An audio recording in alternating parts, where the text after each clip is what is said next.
Welcome back, and what you're seeing right now is a view of Charleston. Now in today's video, we're going to focus on a very specific area, the peninsula. My goal is to provide you with enough information that you'll be comfortable knowing where you would want to live in downtown Charleston, and you'll find areas that you can safely cross off the list and say, thank God we watched John's video, because now we understand exactly where not to live. I'm also going to provide you a link to this map right here. We're also going to look at the short-term rental overlays, because you probably don't want to move into a house that's next door to an active Airbnb. And the Lowline Project. We cannot forget about the Lowline Project. That is another topic that we're going to cover today. Massive project. You guys don't want to miss this video if you're considering living in Charleston. First, let's get rid of the neighborhoods really quickly and just zoom out and just take a look at Charleston from above here. So here's Mount Pleasant over here. We have Mount Pleasant, right, which feeds into the downtown via the Ravenel Bridge. We have James Island down here. James Island, traffic is flowing up through the James Island connector, also over 171 here, Folly Road, over to 17. We have West Ashley right here. West Ashley, this whole area is actually West Ashley, all up in this area. This feeds down into downtown via 17. And then you have North Charleston in areas to the north, coming down 26 to get into town. Johns Island also over here, traffic is coming in 700. That's really the only way to get to downtown from Johns Island, unless you're going to go the long way over Main Road. But those are the surrounding communities that are surrounding the peninsula and all of their neighborhoods. Now, when we look at traffic, there's one way in from up north, right? So if you're coming from up north, coming downtown, you're driving down 26, and that's pretty much it. You're emptying out over here. Now, if you're going to Mount Pleasant and you're living up north, you might be able to wrap around 26 here and go over here and go over to Mount Pleasant this way. But if you're not and you're coming from up north, this is pretty much it, 26. So when the morning comes and you're living in downtown Charleston and you're trying to leave, and let's say you're going to Mount Pleasant, this is your traffic pattern, right? This is the crosstown here, and this is heavily trafficked from people coming in from West Ashley over here and James Island down over here. The James Island crowd is going to come up the JIE, and they're either going to go Lockwood Drive north up here and continue on, or they're going to cut through like I do and cut through from the Medical University of South Carolina and go Courtney, which is really actually right down over here. So come up this way and get on the JIE, or get on the crosstown and go up north to 26. So if you're living in, say, Harleston Village, which is down here, and you're trying to go north, you're going to see a lot of traffic going up Rutledge, going up these roads over here, and heading up to the crosstown. You have an alternate route. You could go down Calhoun Street over here and then go up East Bay Street and go this side. You're still going to get traffic in this area because there's people going up East Bay Street to get onto, either 17 to go over the Ravenel Bridge, or to continue up north to meet up with 26 up maybe around Morrison Street, somewhere around in this area up here. There is a lot of people that are commuting and traveling in this area, okay? And this is the Medical University of South Carolina. And just for a minute, we'll pop back on the map here. You can see the communities around it. We have West Side, Cannonborough-Elliotborough, Radcliffe Borough, Harleston Village, right? So these areas are all surrounding the Medical University of South Carolina. And what happens in the morning, you have a ton of people, nurses, doctors, everyone else parking over in these areas. So you have the B Street parking garage over here. You also have the Haygood lot, which is back over here. This Haygood parking lot is for the Medical University of South Carolina. So you'll see a lot of foot traffic in the morning coming from here, coming down Haygood, crossing the road, a lot of foot traffic. There's buses, shuttle buses that take people down, but there's a very good amount of traffic coming down Fishburne in the morning, coming up around Lockwood in the morning to get into this parking lot over here, okay? And the individuals, everyone is essentially moving down into this direction on foot and encompassing this whole area. This whole area is all the Medical University of South Carolina. Now there's in between here, there is the Roper Hospital right here. So there's another hospital here too. But just a very congested area in the morning because you have people coming from James and going into these areas. So keep that in mind when we go through some of these communities in the future. But a majority of your traffic here is really going to be on this crosstown going up to 26 or splitting off and going down 17 over to Mount Pleasant.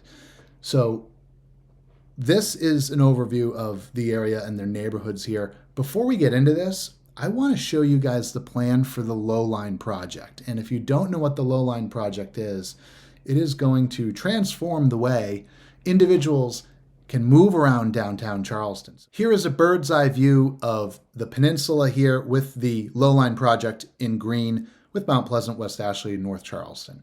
And you can see here all of the parks that we have currently. This is going to transform that whole area into a massive green park.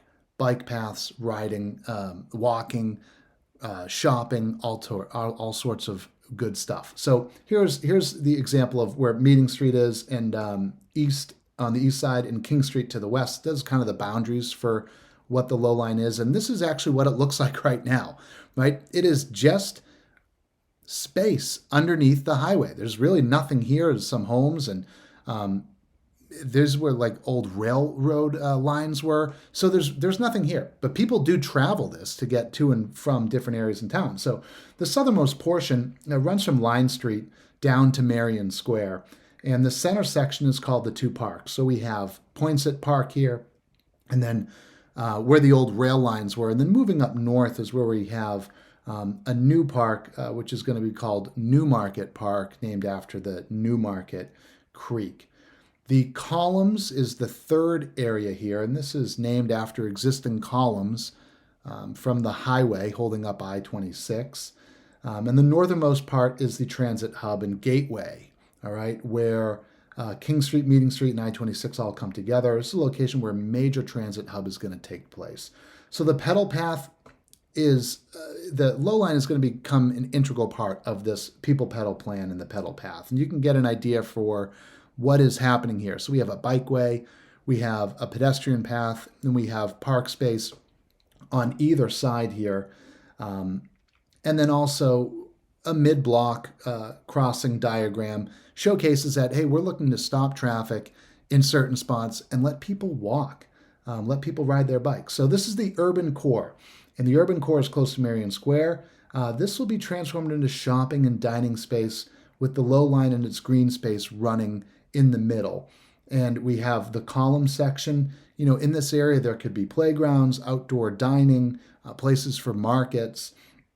And this is an existing image. So this is the where the Evening Post prints newspapers on the right, and a new apartment complex called the Guild. And in the middle is the Lowline space. And you can see what their plan is to transform this into basically green space. So if you're moving into these areas, and we're going to get into that in a minute, this is the community that you can find.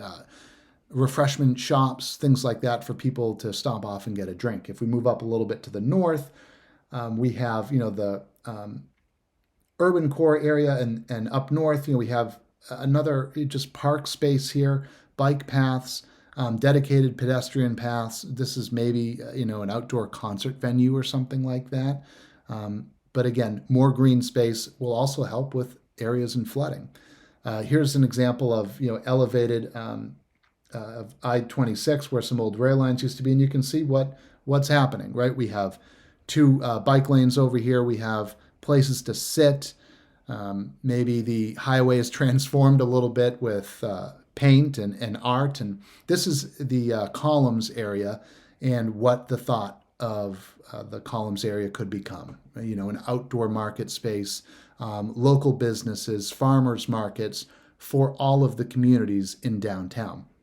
So now that we kind of understand the Lowline, let's go and break into the neighborhoods in downtown and figure out, maybe this is a good place to buy, or maybe you want to stay away from this area because it's going to be developed further in the future. So we'll get rid of this video here and we'll go back over to our page and we'll tack on the layer here. This is low line, right? In the middle of the map. We discussed that. I'll draw where it is here. It kind of comes up, runs right down the middle, a little north, but we're okay. We got the idea. And we'll work our way like we're reading a book, right? We'll go left to right. So Wagner Terrace, and I will have to remove that line because it's right in the middle of what I'm trying to say here. So this is Wagner Terrace. Okay, home values $650 to $3 million, with the average house being $8.3 million. So if we zoom into Wagner Terrace here, we can see that, you know, the type of living you're going to have, close-knit homes. Here's an example of what's actually, you know, just recently closed here. And I'll pull up a few homes that you can see, right? So you have some obviously rather expensive properties here like this that are, you know, maybe on the marsh, maybe have water views. But if you're not looking to spend that much money, you know, you can get into Wagner Terrace for, you know, here's $679,000. It's a cute little house. It's probably 800 square feet. And it is 853 square feet, actually. So, you know, fairly expensive. You can find some of these condo units over here, you know, $390,000 for a little condo. You check that out in the map over in this area of Wagner Terrace. So, you know, depending on where you want to live over here, those condos are sort of, you know, along the water over here. Some of them are up north here, the section up over here. Depending on where you want to live and the size of the house, obviously is going to dictate price point. But you can see from the location of Wagner Terrace, here's the start of the low-line project, right? So if you're walking from Wagner Terrace in this area, you're going to have access to it. Same thing if you're living on in the North Central area. North Central right now, $400,000 to $2.3 million. The average house, $674,000, right? But we do have some top dining spots here like Rodney Scott's Barbecue. And you know, what I did for you guys too is I built pages out for you too. So if you want to click the link and learn more about this specific area, I'll go into it really quick and just show you. Hopefully it pulls up and works. You can scroll in and find out a little bit more about North Central. And I hope that helps you out while you're going through this too. You know, just to get an idea of what's going on in the area. North Central homes, you know, here's a list of the homes in North Central, looking at very similar price points. You know, unfortunately, there's really not a lot of affordable homes anymore in downtown Charleston, unless you want to buy something that's smaller that needs a lot of work. You know, here's something for $390,000. It is 1,100 square feet. It's obviously not livable, right? You're going to have to renovate that. You're probably spending about $400,000 renovating this house. I imagine some of it needs to be torn down, but that's pretty much what you're seeing here in price points. Very similar property, right? Probably needs a ton of work inside, $400,000. If you don't want that work, you're looking for something that's a little bit more complete. You know, this property, beautiful little property. It's probably 1,100 square feet again, but it has that historic charm, right, that Charleston has. And we'll see the exact size here. Yeah, I mean, at 1,200 square feet, $795,000. That's what's happening over here in North Central. So keep in mind also, North Central, the low-line project, when this is beginning, there's going to be a lot of work going on here. So if you're living over in, you know, Poplar Street or Athens Court, at the edge of Grove Street to I-26, if you're looking to buy in that area, there will be a lot of construction and building going on. East Central is a very small area in Charleston. You've got Revelry Brewing is over here. The Oyster Bar is fantastic. Your home price is $435 to $850, okay? And you're a little bit north of the Cigar Factory. We'll get into that in a minute. But here's an example of East Central. Now, you can see $615,000. This is a great house for $600,000. A little bit less expensive than what we just saw over in, for example, you know, Wagner Terrace over here, or even a little bit North Central. So East Central going through a little bit of a phase where, you know, homes are getting the facelift. Maybe some homes are not at that stage yet, but $455,000 for this house. It's, you know, I wouldn't say it's, you know, completely remodeled. It's not at all. It was probably a rental at some point. But $450 to get into an area right over here on the map. I mean, if you bought this house at $450, you're going to be right at the heart, at the beginning of that low-line project where you can jump on a bike or walk all the way to Marion Square. You cannot really do that now. I mean, you can bike, you can walk. I mean, it's a far walk. It's not that close. I think I might even be able to draw our distance here for you. Let's do it. So if you bought that house up here and there's no low-line project and you want to go to Marion Square, that distance from right here, oh, let's see. Yeah, here we go. About 2 miles. So you're walking 2 miles into town. Are you going to walk 2 miles to get dinner? I mean, probably not. You know, you've got to cross major roads here. You're going underneath highways. You know, some of those areas underneath the highways, do you really want to walk right now? I don't know. I don't know if I would. But when the Greenway, when the low-line project is complete, it's going to be a lot better for you to get around and walk around. So let's move on to another area here. We'll go into Hampton Park Terrace.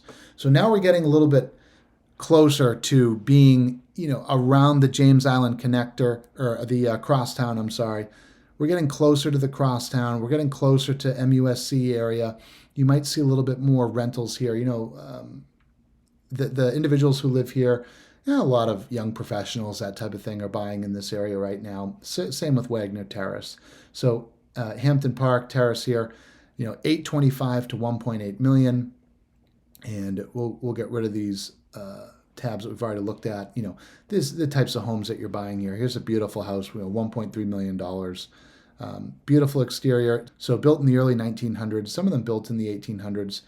The layouts, you know, they're not all knocked down and wide open and new floor plans, everything like that. A lot of them keep that old character to them, and you know, like this, they remove the ceiling, elevate the ceiling, but keep the fireplace like that. That's awesome. That's something you're going to find, honestly, in all of downtown Charleston. But you can see, you know, prices, $1.1 million. We'll look on the map where it is. Hey, right next to Hampton Park.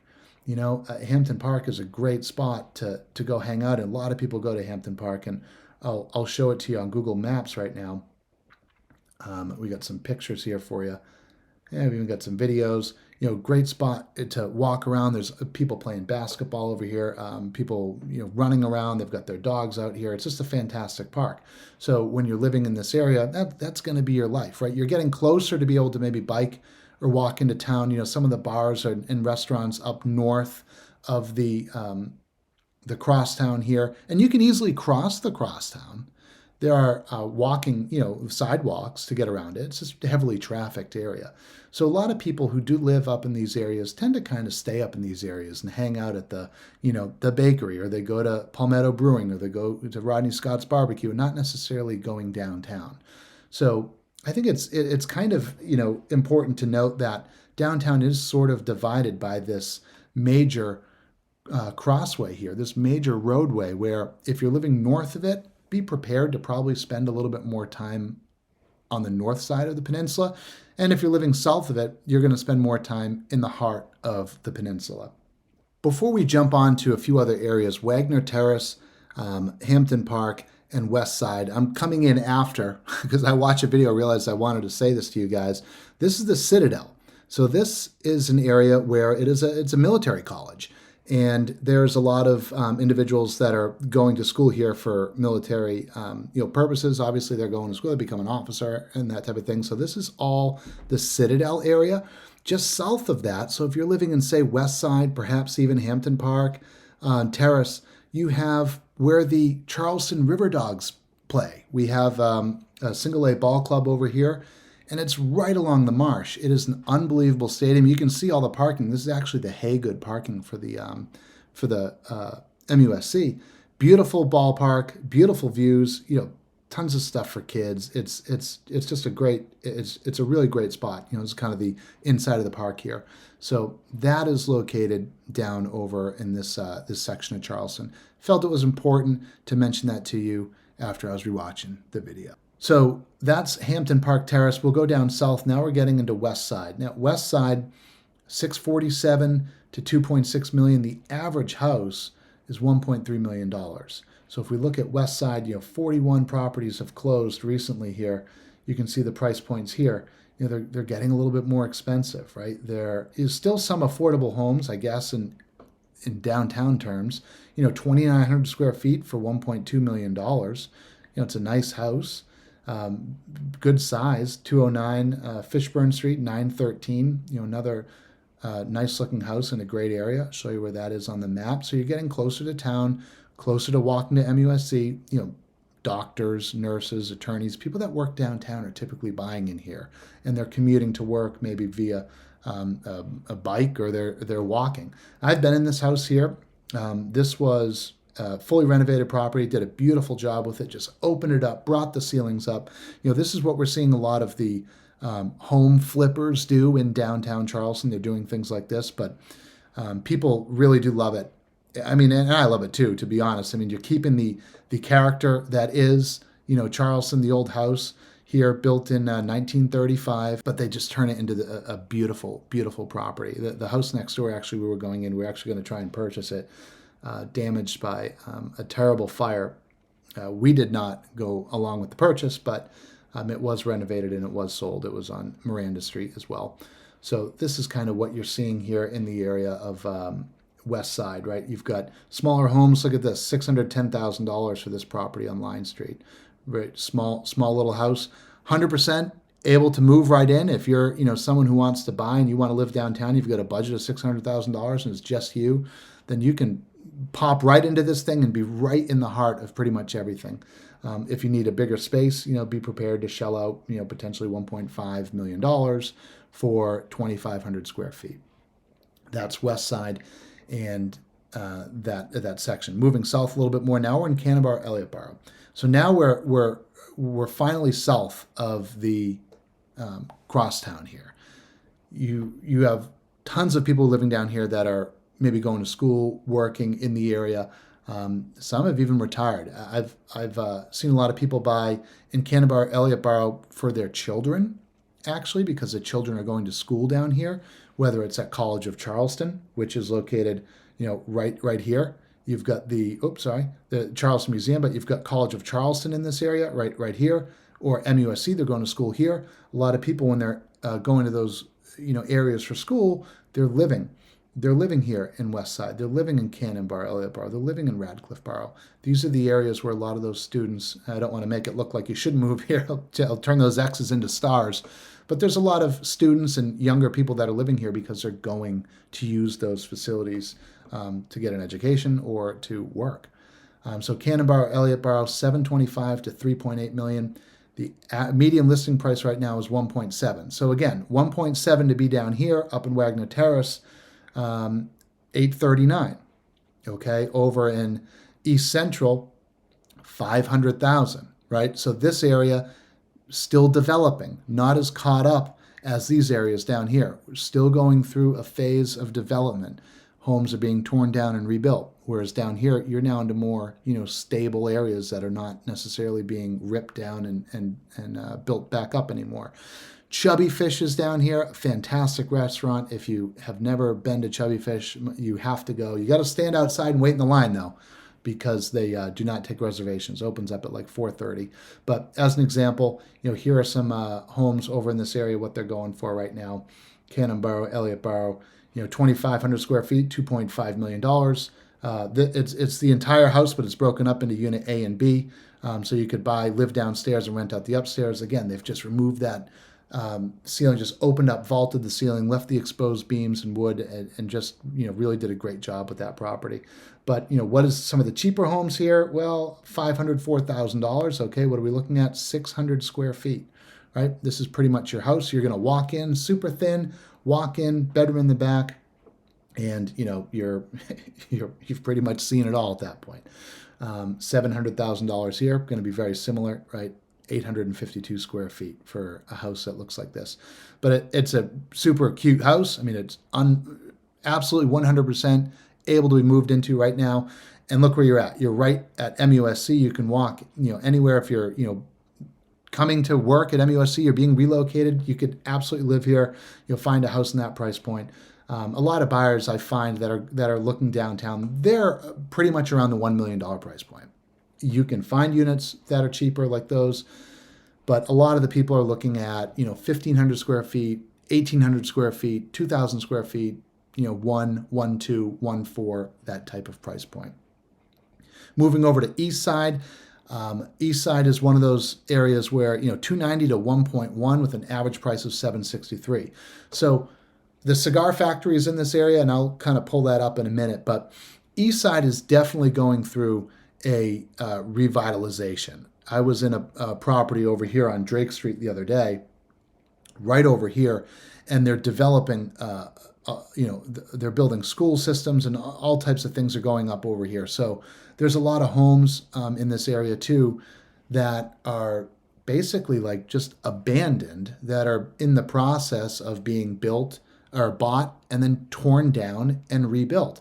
Now, some of those homes have 7 people that are, deeded to the property, and they don't know where 3 of them are. They can't get a hold of them, or it's stuck in probate. And it's very common for you to walk through Charleston and just see homes that are completely abandoned, falling over, have big X's drawn on them, and nothing's happening. So in some of these areas, like East Side, this is happening. This is also happening along the south side of the west side, over in this area. Similar situation. Homes are in, disrepair, and they're not being bought up because there's so many people tied to the deed that they can't get everyone to agree to something, and they sit there. So when you see an area that is a median price point of 763, and maybe not a median price of 1.1, there's a reason for it.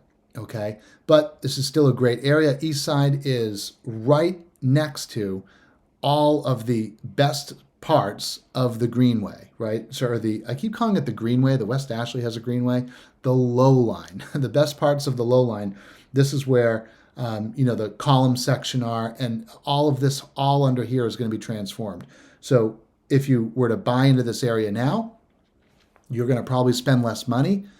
And if you can wait a handful of years until this low line is fully developed, you're going to reap the benefits of having a property that's probably going to grow a lot faster than, say, a property that's already, in an area that maybe over here in Wagner Terrace, for example, because you're so much closer to town and you've got the low line right nearby. Radcliffeboro, 450 to 4.2 million. That's quite a swing, with the average house being 1.165. At this point, you are basically in the heart of downtown Charleston. I sold a property over here on Radcliffe Place. If I could find it, Lord knows the street kind of blocked by the screen right now, but I think we're back a little bit farther. But Marion Square right here, right? You are in the heart of downtown Charleston. Here's Marion Square. We can drop a pin and take a look at, everything from around it, right? So here's Hotel Bennett. We're in downtown, and you can easily walk there from any of these areas in Radcliffeboro. So, that's why you see home prices are a little bit higher here. Here's Radcliffeboro now. We can see $3 million for this house right here. It is 3,200 square feet, right? Here's the kitchen, beautiful kitchen, $3 million. Now, can you get in for, less than that? This is going to be a condo, right? $675 for this unit right here. Pretty much, you've got a bedroom here. Oh, you got 2 bedrooms. Okay. Another unit here for $668. $730 for this house over here. 1,100 square feet. Nice little house. Doesn't look like it needs too much work, but there's a Corian countertops here. Pretty basic kitchen.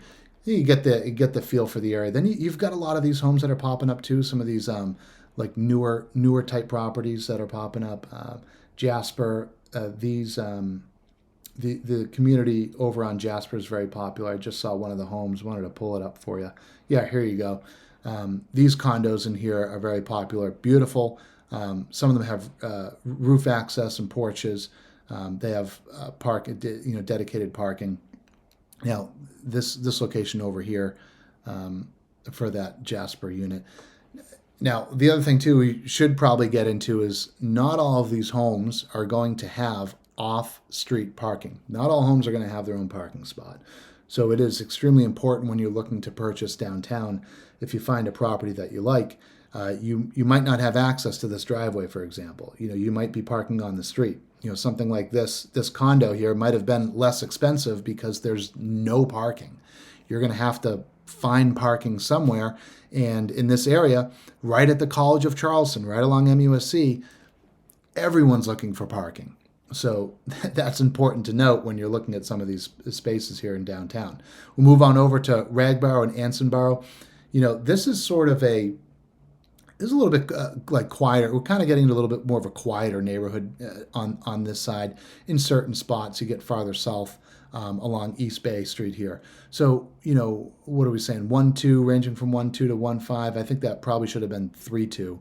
I can change that because the average home here is $1.4 million, and we'll slide over there and take a look. Right, here you go. Here's a $5 million house that's sold here. I'll take you inside really quick just to get a look at it. I mean, it's beautiful, right? This is downtown Charleston. $3.7 million for this unit here.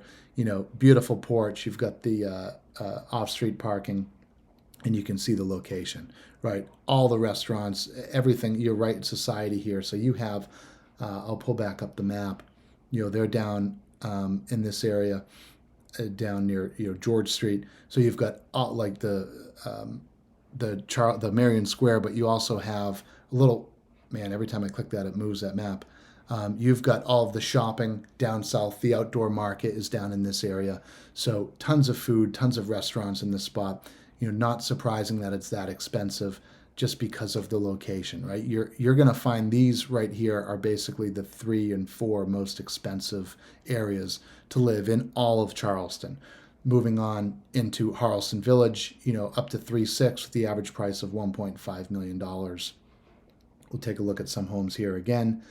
3.6 million, 3.5 million here, 4,200 square feet. If you're looking for something that's a little bit more affordable, what do we have that's relatively cheap? Well, here's, $410,000. What is that getting you?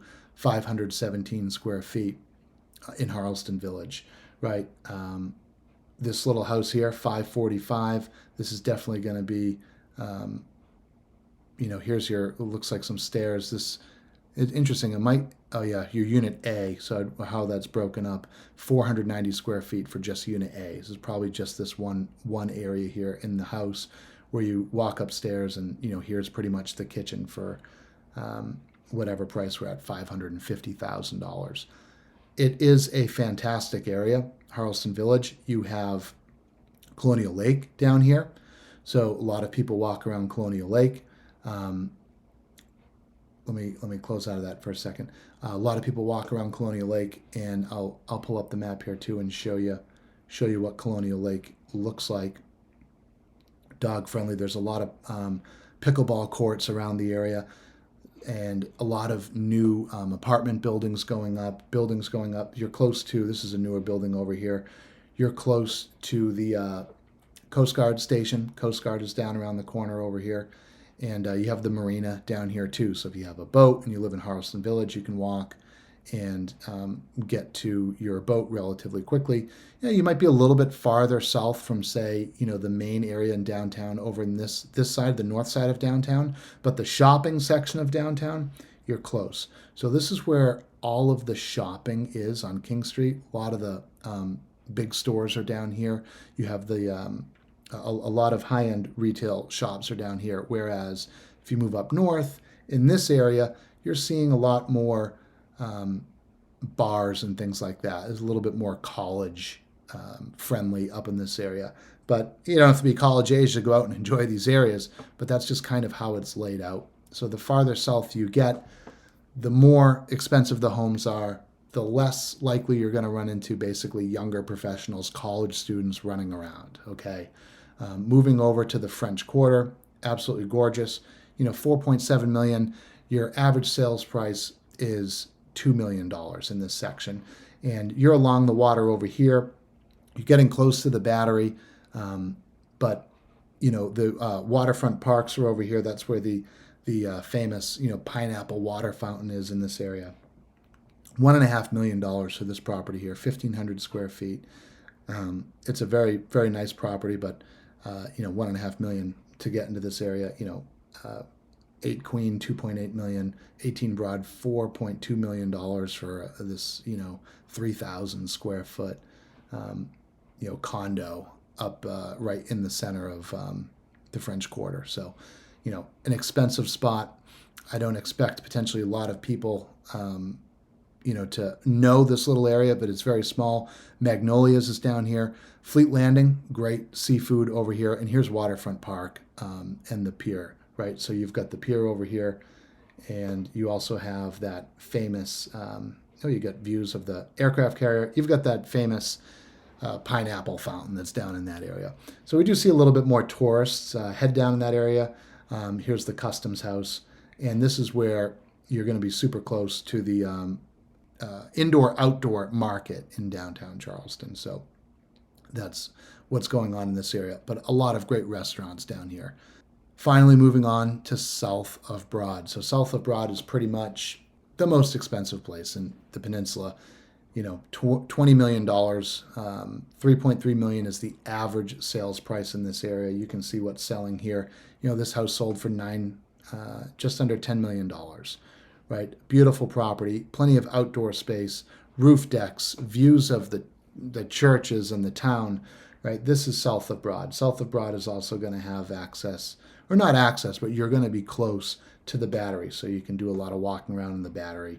In the morning, you can go running, plenty of places to get food, just a very quiet, nice area. I mean, you're living in this area, and this is what's happening, right? The tourists are going down in this area and checking it out because it's so beautiful, where maybe they're not necessarily going up into some of the other areas in town. That is, what's happening down south of Broad. Now, like I said before, there is a place for everyone here. I mean, you can get in for $400,000, just not going to be a big spot. What I'd like to show you is what's happening with the short-term rental overlay. This is the map. Here's the map of the short-term rental overlay. And this is basically your Airbnbs in downtown, okay? Here's the peninsula. We went through all these areas, right? So you have, to bring it back up, I think we can do this here, maybe in a different color. I don't know if this will work. Here's where your low line is going to be, right? And you've got all the neighborhoods off to the side. So when we look at the short-term rental overlay, and we'll go back here to category 1. Category 1 is this blue category, okay? So we actually have to go up here. So category 1 is, purple. The overlay is that blue category. And what that means, this overlay right here, means that if you buy a house in this area, you can do whatever you want with it. You want to just an investment property and never live in it and rent it out to whoever you want for short term, go on ahead. You can do that. You're allowed to do that, but it's only in this area. So when we look, we're looking at, the crosstown here down to Morris Street. So when we look in this area, here's the crosstown, okay? Here's Spring Street, and a little bit farther south, we'll find Morris. This is all in the short-term rental overlay, right? Going into this map and looking, this is pretty much where it is. Cannon Street, Spring Street, everything else. So if you're purchasing a house in this area, here is Spring Street, right? Here's Cannon Street. Here's Morris Street, south of the crosstown. This is all short-term rentals. This is all Airbnbs. So beautiful place to live, but keep in mind, if you buy there, you might be moving next to an active Airbnb, or a neighbor might sell and an investor buys it and turns it into an Airbnb.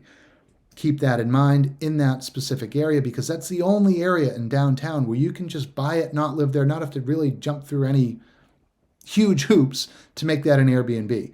If we look at the short-term zone 1 in purple here, we're talking about a huge section.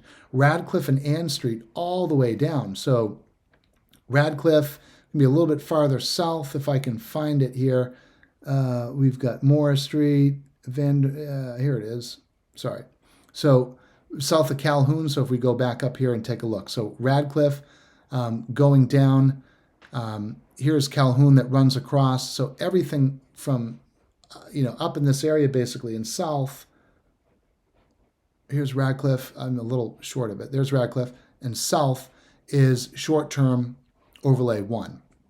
And what that means in category 1 is that in addition to meeting your general requirements for just having a permit, which is off-street parking, by the way, you have to purchase a house that has off-street parking.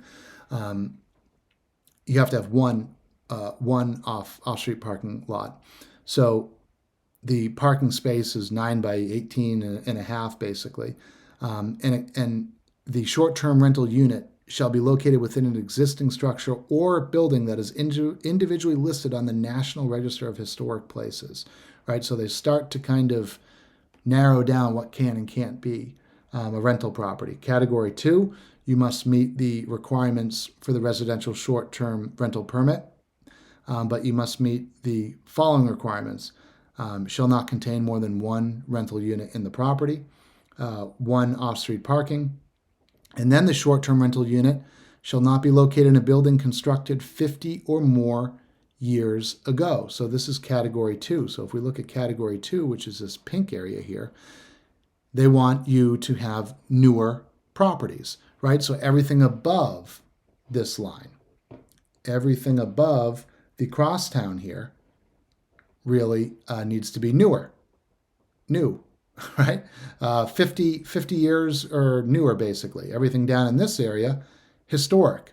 So they're they have different rules and regulations for these different areas. And then finally you have Cat 3, which is essentially outside of Charleston County. We're actually looking at that point. You're looking in all these areas.